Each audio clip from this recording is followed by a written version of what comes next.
জ্যৈষ্ঠ মাসের অমাবস্যা তিথিতে শ্রীরামকৃষ্ণ মা সারদা দেবীকে 10 মহাবিদ্যার অন্যতম দেবী ষোড়শী রূপে পূজা করেছিলেন।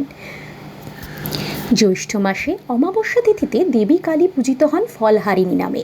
ফলহারিণী কথার অর্থ ফল হরণকারী, যিনি অশুভ ফল হরণ করেন তাকেই ফলহারিণী বলা হয়।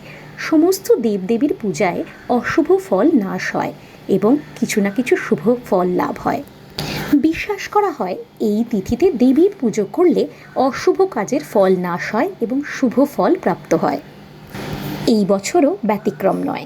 আগামী 26শে মে অর্থাৎ 11ই জ্যৈষ্ঠ সোমবার ফলহারিণী কালী পুজো। অমাবস্যা তিথি শুরু হচ্ছে 11ই জ্যৈষ্ঠ সোমবার 26শে মে দুপুর 12টা 13 মিনিটে, আর অমাবস্যা তিথি শেষ হচ্ছে 12ই জ্যৈষ্ঠ মঙ্গলবার সকাল 8টা 32 মিনিটে। এই দিন দেবীকে নানা মরশুমি ফুল দিয়ে তারাপীঠে সাজানো হয়। দেবীকে সবচেয়ে প্রিয় ফলটি নিবেদন করে পুজো দিতে হয়। পুজোর পর ওই ফল 1 বছর নিজের বাড়িতে রেখে দিন। 1 বছরের মধ্যে মনস্কামনা পূরণ হলে গঙ্গায় ভাসিয়ে দিন।